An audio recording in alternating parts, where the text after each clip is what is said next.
Julien s'effondra sur le sol de la chambre universitaire, les mains tremblantes pressées contre ses oreilles.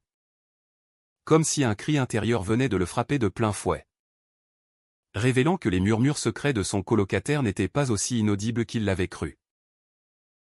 Cette chute inattendue, survenue au milieu d'une nuit ordinaire à Paris, brisa le silence fin qui régnait entre eux depuis des mois, forçant une confrontation qui allait ébranler leur vie à jamais. Alex, figé sur son lit, sentit son cœur s'emballer, réalisant que ses confessions chuchotées dans l'ombre n'avaient pas été perdues dans le vide. Alex avait toujours cru que partager une chambre avec Julien était une aubaine. À 22 ans, étudiant en littérature à la Sorbonne, il avait atterri dans cette résidence étudiante du quartier latin par pur hasard. Julien, du même âge, poursuivait des études en histoire de l'art et était sourd de naissance. Pour Alex, qui venait d'une famille conservatrice de la banlieue lyonnaise, cette cohabitation offrait un espace de liberté inespéré. Ses parents, fervents catholiques, ignoraient tout de ses tourments intérieurs. Depuis l'adolescence, Alex luttait contre une attirance pour les hommes qu'il n'osait nommer. Julien, avec son sourire calme et ses gestes précis en langue des signes française, LSF, représentait une énigme fascinante. Alex se surprenait à l'observer, captivé par la façon dont il lisait sur les lèvres ou utilisait son téléphone pour communiquer. Au début, tout était innocent. Ils échangeaient des notes sur des post-it pour les tâches ménagères, partageaient des cafés le matin. Mais petit à petit, Alex commença à murmurer des choses qu'il n'aurait jamais dites à voix haute. Pensant que Julien ne pouvait l'entendre, il se confiait dans le noir. Après l'extinction des lumières. Julien, si tu savais comme je te trouve beau quand tu étudies. Tes yeux concentrés sur tes livres. Ça me rend fou. Ces mots, chargés d'un désir refoulé, étaient son exutoire. Il se sentait en sécurité, libéré de la peur du jugement. Mais l'athlète, Julien le regardait différemment. Ses yeux, d'un brun profond, s'attardaient sur Alex avec une intensité nouvelle, comme s'il sondait son âme. Un soir, après une journée épuisante de cours, Alex rentra tard. Julien était déjà au lit, dos tourné. Alex, frustré par une dispute téléphonique avec sa mère qui insistait pour qu'il rencontre une gentille fille de leur paroisse, se laissa aller. Maman ne comprendra jamais. Je suis gay. Julien. Et toi? Toi. Tu es là. Si proche. Et je ne peux rien dire. Il murmura ces mots en fixant le plafond, le cœur battant. Le lendemain matin, Julien lui adressa un signe inhabituel, il pointa son oreille. Puis secoua la tête. Comme pour dire « je n'entends pas ». Mais je sais. Alex balaya l'idée, se convainquant que c'était une coïncidence. La pression familiale montait. Son père, un cadre rigide, appelait souvent pour vérifier ses progrès académiques, glissant toujours des remarques sur l'importance de fonder une famille normale. Alex se sentait piégé dans un rôle qu'il n'avait pas choisi. À l'université, les amis parlaient librement de leurs relations, mais lui gardait le silence. Julien, de son côté, semblait naviguer dans un monde à part. Issu d'une famille progressiste de Marseille, il avait grandi avec le soutien inconditionnel de ses parents, qui l'avaient encouragé à embrasser sa surdité comme une force.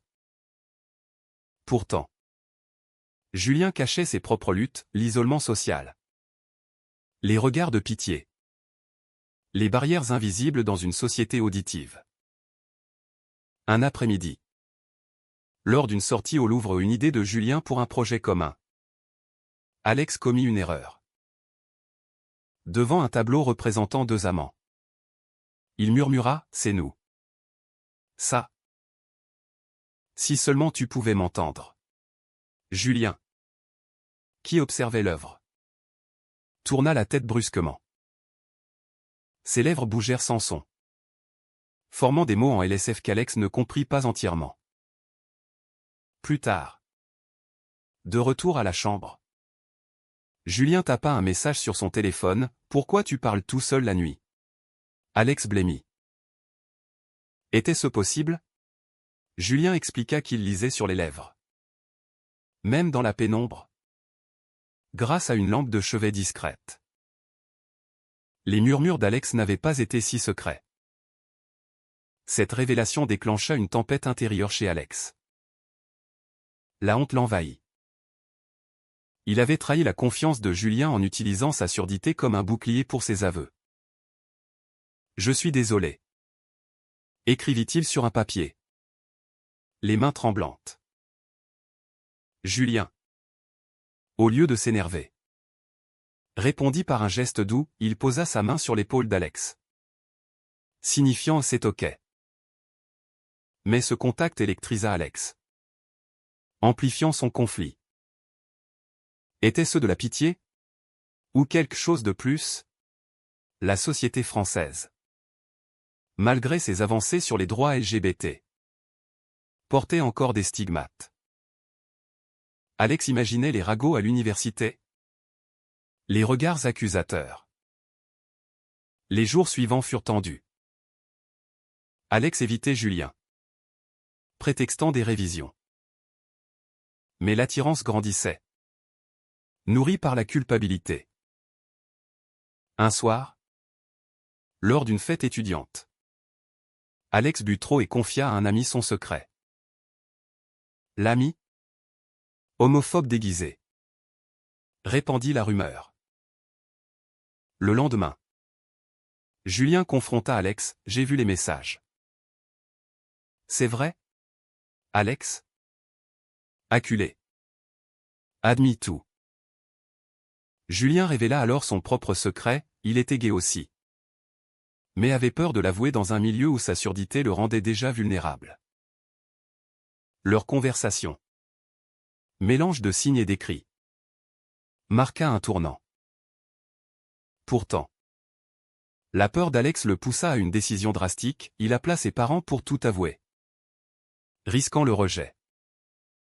La réaction fut violente. Sa mère pleura. Son père hurla au téléphone, « Ce n'est pas toi. C'est une phase. » Alex raccrocha, effondré. Julien le consola. Mais Alex le repoussa, craignant de le blesser davantage. « Je ne mérite pas ça, » murmura-t-il, oubliant que Julien pouvait lire. Cette nuit-là, Julien disparut, laissant un note, « Je pars pour réfléchir. » Ne me cherche pas. Alex paniqua.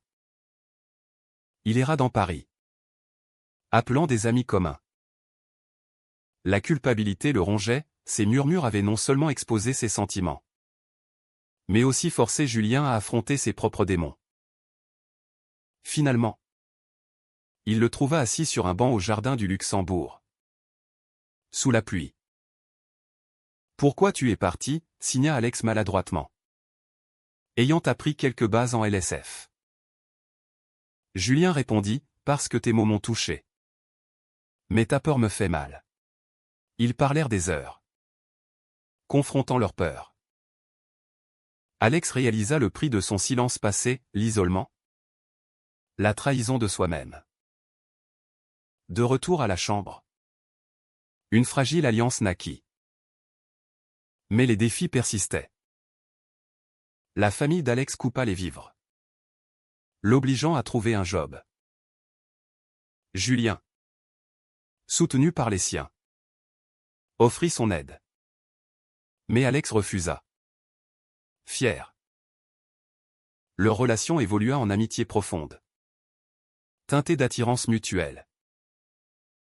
Pourtant, un nouveau conflit surgit, un professeur, au courant de la rumeur, les mit en garde contre les distractions. La pression sociale s'intensifia, avec des regards hostiles dans les couloirs. Alex décida de s'engager, il rejoignit une association LGBT à l'université, exposant sa vulnérabilité. Julien l'accompagna, signant lors des réunions. Mais un soir, un appel de la mère de Julien changea tout. Elle avait appris pour eux, malgré son ouverture. S'inquiéter pour son fils, la surdité est déjà un fardeau. Ajoutez ça. Julien, blessé, confronta Alex, est-ce qu'on vaut la peine? Alex, pour la première fois, répondit à voix haute, oui. La confrontation avec la famille de Julien marqua le début d'une phase plus sombre. Madame Moreau, une enseignante à la retraite, avait toujours protégé son fils. Apprendre qu'il explorait une relation avec Alex la perturba. Julien a assez souffert des moqueries à l'école, dit-elle lors d'une visite surprise à Paris. Assis dans leur petite chambre, elle observa Alex avec suspicion. Julien, défendant leur lien, signa avec vigueur, c'est mon choix. Mais les mots de sa mère semèrent le doute. Alex se sentit comme un intrus, un catalyseur de chaos. De son côté, Alex luttait contre le rejet de ses parents. Les appels se raréfiaient, remplacés par des silences accusateurs. Son père envoya un email lapidaire, reviens à la raison. Ou ne reviens pas. Alex, déchiré, envisagea de tout abandonner. Peut-être qu'ils ont raison, confia-t-il à Julien un soir, oubliant encore que ses lèvres trahissaient ses pensées. Julien, lisant la défaite sur son visage, tapa furieusement sur son téléphone, non. Tu vaux mieux que ça. Leur premier baiser survint alors, impulsif, chargé d'émotions refoulées. Ce n'était pas de la passion brute, mais un acte de rébellion contre le monde. Pourtant, ce geste eut des conséquences. Un colocataire voisin, entendant des rumeurs, posta un commentaire anonyme sur le forum de l'université, le sourd et le gai. Quel duo! Les moqueries fusèrent. Julien, habitué à l'exclusion, encaissa. Mais Alex craqua. Il confronta l'auteur présumé, un étudiant en droit nommé Pierre, lors d'une soirée. Pourquoi tu fais ça? Cria Alex. Pierre ricana, c'est contre nature. La bagarre éclata. Alex rentra avec un œil au beurre noir. Julien soigna ses blessures. Mais le regard qu'il posa sur lui était teinté de reproches, la violence ne résout rien. Ce incident amplifia les tensions. Alex, rongé par la culpabilité, commença à douter de leur relation. Je te fais du mal, murmura-t-il une nuit. Julien, feignant le sommeil, lut sur les lèvres et pleura en silence. Le lendemain, il proposa une pause, on a besoin de temps. Alex accepta, le cœur brisé. Il se replia sur ses études, évitant les regards. Mais la solitude le rattrapa. Sans Julien, ses murmures nocturnes devinrent des lamentations, je t'ai perdu par ma faute. Pendant ce temps, Julien affronta ses propres démons. Chez un ami, il réfléchit à sa vie. Sa surdité l'avait rendu résilient. Mais l'homosexualité ajoutait une couche de vulnérabilité. Il se rappelait les regards de pitié à l'école. Les amis qui s'éloignaient. Pourquoi compliquer, se demanda-t-il. Pourtant, Les souvenirs d'Alex osaient sourire. Ses efforts pour apprendre la LSF le hantaient. Il décida de consulter un thérapeute spécialisé en identité queer et handicap.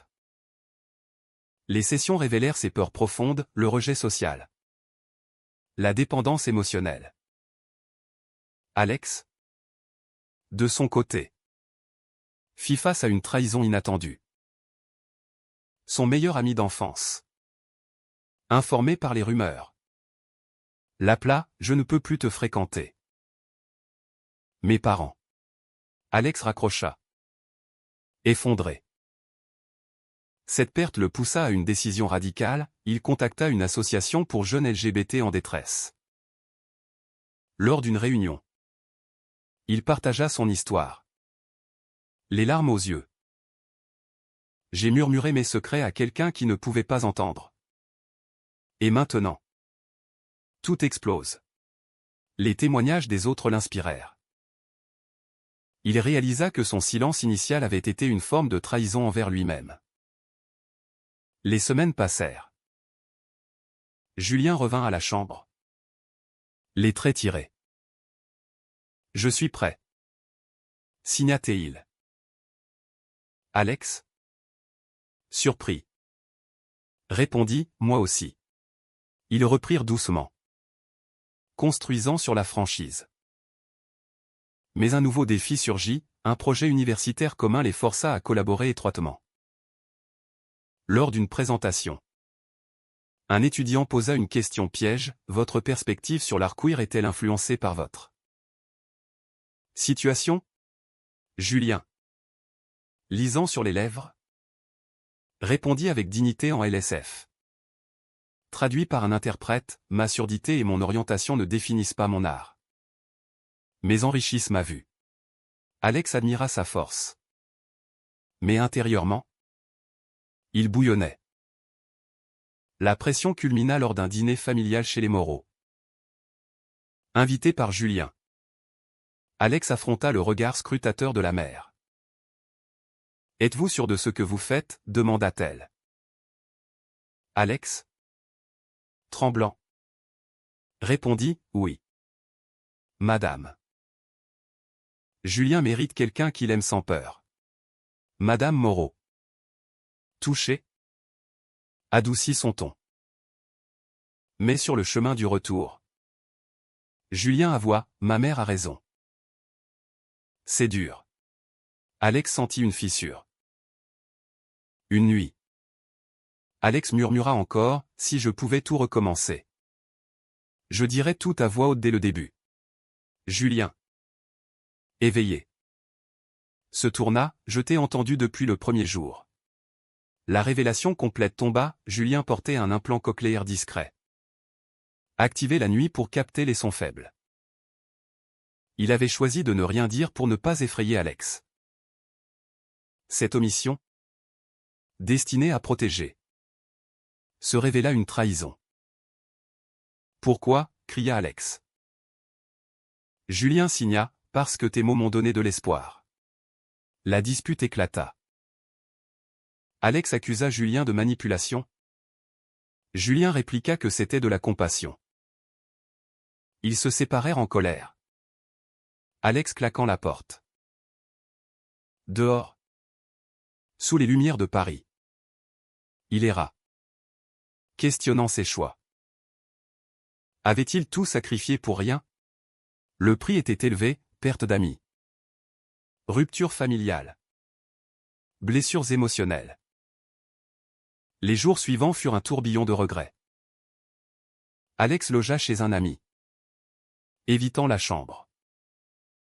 Julien, seul, relisait leurs messages passés, se demandant où tout avait déraillé. La trahison mutuelle ou les murmures d'Alex et le silence de Julien sur son implant avaient creusé un fossé. À l'université, les rumeurs persistaient, amplifiant leur isolement. Alex, lors d'un cours, croisa Pierre, qui ricana, problème au paradis, ignorant l'insulte. Alex se concentra sur sa thèse. Mais son esprit vagabondait. Julien, déterminé, contacta un médiateur de l'association LGBT. J'ai besoin d'aide pour réparer. Signa Théil. Le conseiller suggéra une lettre honnête. Julien écrivit « Tes murmures m'ont réveillé. Mais mon secret t'a blessé. Pardonne-moi. » Il la glissa sous la porte d'Alex. Celui-ci, la lisant, sentit une lueur d'espoir. Pourtant, l'orgueil le retint. Il répondit par un message « J'ai besoin de temps. » La famille d'Alex refit surface. Sa sœur, plus ouverte, appela « Papa et maman sont têtus. Mais ils t'aiment. Donne-leur du temps. » Inspiré, Alex écrivit une lettre à ses parents. Expliquant ses luttes, être gay n'est pas un choix.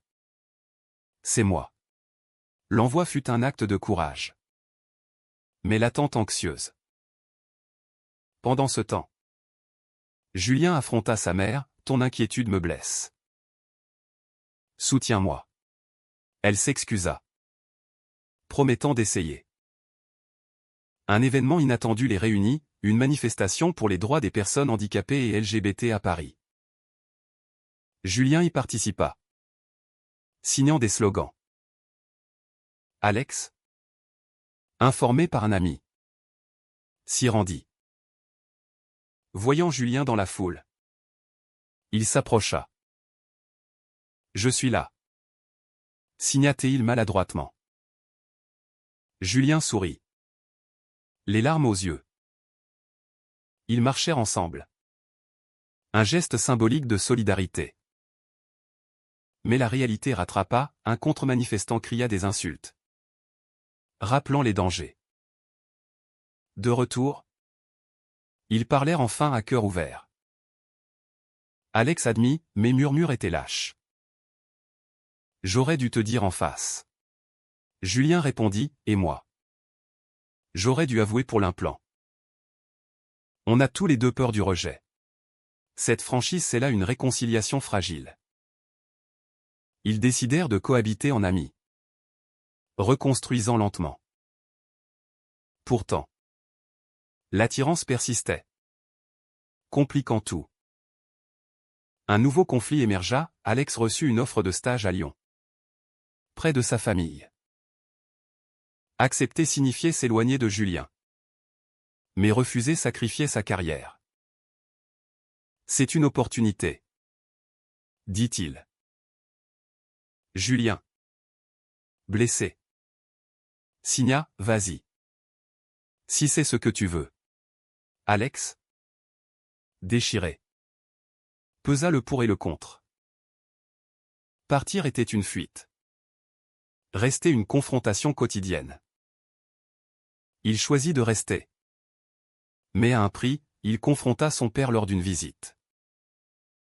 Accepte-moi ou perds-moi, déclara-t-il. Le père, choqué, partit sans mots. La mère, plus tard, envoya un message, on essaie. Ce progrès coûta à Alex des nuits d'insomnie. Julien, soutenant, partagea ses propres victoires, il avait intégré un groupe de soutien pour sourds queer. Leur relation évolua en quelque chose de plus profond. Un soir, lors d'une promenade sur la Seine, Alex dit à voix haute, « Je t'aime. » Julien, lisant sur les lèvres, répondit en signe, « Moi aussi. » Ce moment de vérité marqua un sommet. Mais les ombres persistaient. La société, avec ses préjugés, testait leur résilience. Un article dans le journal étudiant loua leur courage, mais attira aussi des critiques. Alex réalisa le coup, perte d'intimité. Exposition constante. Est-ce que ça vaut la peine, murmura-t-il une nuit. Julien, entendant faiblement grâce à l'implant, se tourna, oui. Parce qu'on est vrai maintenant. Cette affirmation renforça leur lien. Mais un ultimatum familial plana, les parents d'Alex exigèrent une thérapie de conversion. Horrifié, Alex refusa, coupant les ponts temporairement. Julien, solidaire, proposa d'héberger Alex chez lui à Marseille pour les vacances. Le voyage fut tendu, avec des débats sur l'identité. Chez les Moreau, l'accueil fut chaleureux. Mais des questions surgirent. « Êtes-vous prêt pour les défis ?» demanda le père de Julien. Alex répondit, « On l'est. Ensemble. » Pourtant, une trahison finale ébranla tout. Pierre, l'étudiant hostile, envoya un email anonyme aux parents d'Alex avec des détails intimes. Furieux, ils débarquèrent à Paris. « C'est fini », hurla le père. Alex, défendant Julien, cria, « Non. C'est ma vie. » La dispute culmina en un rejet définitif. Effondré, Alex se tourna vers Julien, « J'ai tout perdu pour toi. » Julien, les yeux emplis de larmes, signa, « Pas pour moi. Pour toi-même. » Cette nuit-là, ils affrontèrent la tempête ensemble. Alex, brisé par le rejet parental, trouva refuge dans les bras de Julien. « Le prix est trop haut, » murmura-t-il. Mais Julien tapa, le silence coûtait plus cher. Petit à petit, ils reconstruisirent. Alex trouva un job de tuteur, gagnant son indépendance. Julien excella dans ses études, inspirant d'autres. Les mois passèrent, marqués par des victoires petites mais significatives. Ils participèrent à des ateliers sur l'inclusion, partageant leur histoire. Les rumeurs s'estompèrent, remplacées par du respect. Pourtant, les cicatrices restaient. Alex rêvait souvent de ses parents, se demandant s'ils changeraient. Un appel surprise de sa sœur apporta de l'espoir, ils lisent des livres sur le sujet. Leur relation, forgée dans le feu, devint un pilier. Ils apprirent à communiquer ouvertement, sans murmure ni secret. Un jour, lors d'une exposition d'art de Julien, Alex prononça un discours, « L'amour transcende les barrières ». La foule applaudit. Mais intérieurement, Alex pesait le coup, ami perdu. Famille fracturée. Identité exposée. Un ultime défi surgit, Julien reçut une bourse pour étudier à l'étranger. New York. Signat-il. Excité mais anxieux. Alex, fier, masqua sa peur, « Vas-y. » Mais la séparation imminente raviva les doutes. « Et si on ne survit pas ?» demanda Alex. Julien répondit, « On a survécu à pire. » Avant le départ, ils confrontèrent les derniers fantômes. Alex appela ses parents, « Je suis heureux. Acceptez-le. » Le père, adouci, murmura, « On essaie. » Ce pas minuscule fut une victoire. Julien, de son côté, avoua à sa famille son amour pour Alex, recevant un soutien total. Le jour du départ, à l'aéroport Charles de Gaulle, ils s'embrassèrent publiquement, défiant les regards. « Reviens-moi », dit Alex à voix haute. Julien signa, « Toujours. » Alex rentra seul, mais transformé. Les murmures du passé avaient cédé à des déclarations audacieuses. Des mois plus tard, Julien revint pour les vacances. Leur réunion fut joyeuse, mais teintée de réalisme. Ils avaient payé cher, trahison, rejet, blessure. Pourtant, Ces épreuves les avaient fortifiés. Alex, maintenant militant actif, aidait d'autres jeunes. Julien, inspiré par son expérience, créa une série d'œuvres sur l'identité queer et le handicap. Assis sur leur banc favori au jardin du Luxembourg, ils réfléchirent. Était-ce juste, demanda Alex. Julien signa, la vérité l'est toujours. Leur histoire, un témoignage de résilience, inspira autour d'eux. Mais au fond, une question persistait, le silence initial d'Alex était-il une trahison impardonnable? Ou une étape nécessaire vers l'authenticité?